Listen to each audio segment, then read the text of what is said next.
Bonjour. Du coup, on va aborder maintenant la physiologie sanguine.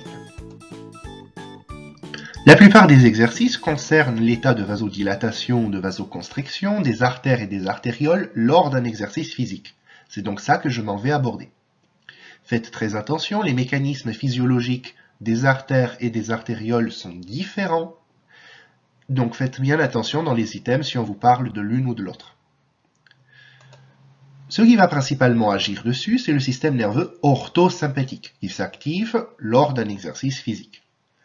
Il va agir via de l'acétylcholine sur des récepteurs nicotiniques, sur les neurones ganglionnaires, qui vont libérer de la noradrénaline au niveau de leur bouton synaptique, qui vont agir sur des récepteurs alpha-adrénergiques au niveau des artères et provoquer une vasoconstriction.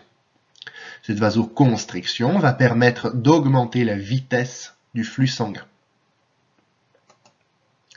Il y a également des récepteurs alpha sur les artérioles, qui provoquent eux aussi une vasoconstriction. À l'état basal, il y a des sphincters précapillaires. Ces sphincters précapillaires, des muscles striés-squelettiques, limitent le flux sanguin. Car en effet, lorsqu'on ne fait pas d'exercice physique, on n'a pas besoin d'une très importante irrigation des muscles striés-squelettiques. Du coup, les sphincters, que j'ai ici représentés par les flèches, ferment la plupart des capillaires. On laisse juste assez pour que le muscle ne meure pas nécrosé. Et ces capillaires vont au contraire s'ouvrir lors d'un exercice physique. Ils s'ouvrent comment? Eh bien, ils s'ouvrent sous l'action des modifications métaboliques locales. En effet, les muscles consomment de l'O2, produisent du CO2, diminuent donc le pH.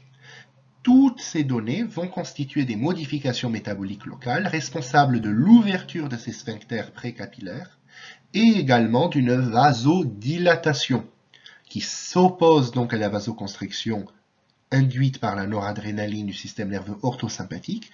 Elle s'y oppose et elle l'emporte.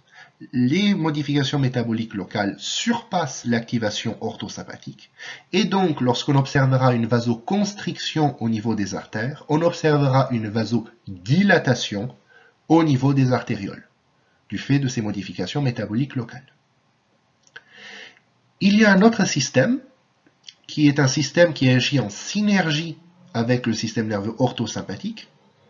Il s'agit de le système de l'adrénaline, produit par la médullosurrénale. Cette adrénaline va agir à plusieurs endroits. Tout d'abord sur des récepteurs alpha-adrénergiques au niveau des artères et vont accentuer la vasoconstriction. Ensuite, également au niveau des récepteurs alpha-adrénergiques des artérioles pour accentuer la vasoconstriction. Mais également accentuer la vasodilatation en agissant sur des récepteurs bêta-adrénergiques artériolaire.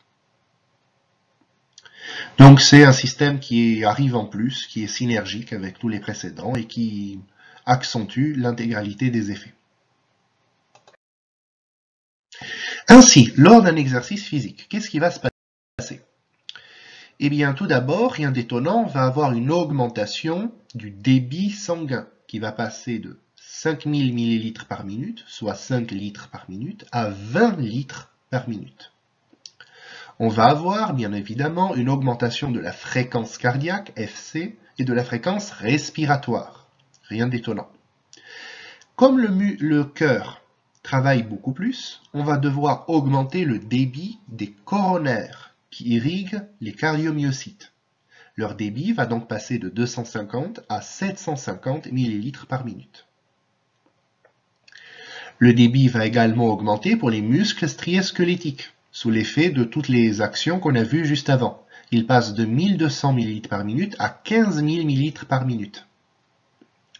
En contrepartie, les organes qui ne servent plus à grand chose lorsqu'on court, lors de l'activation du système orthosympathique, qui inhibe, je vous le rappelle, la digestion, la sécrétion des glandes, etc., eh bien tous ces organes, c'est les organes abdominaux principalement, le foie, les intestins, le rein, vont avoir un débit qui diminue. Pas besoin de savoir les valeurs. Le cerveau, lui, a un débit qui reste constant, autant au repos que lors d'un exercice physique, parce qu'on aura toujours besoin de réfléchir et d'être plus ou moins vif dans les différentes circonstances. J'attire votre attention également sur le débit de la peau qui lui augmente. Alors vous me direz pourquoi on ne s'en sert pas beaucoup de la peau? Eh bien au contraire si. Parce que la peau va principalement nous permettre d'évacuer la chaleur qui est produite lors de l'exercice physique. On va donc avoir une vasodilatation cutanée, soit une augmentation du débit, qui nous permet de plus amples échanges d'énergie avec le milieu extérieur, soit de bien meilleure évacuation thermique. Voilà, c'est tout ce que j'avais à vous dire sur la physiologie sanguine. C'est pas plus compliqué que ça. Ça fait l'objet d'un QCM chaque année, le tout dernier. Et si vous avez des questions, n'hésitez pas.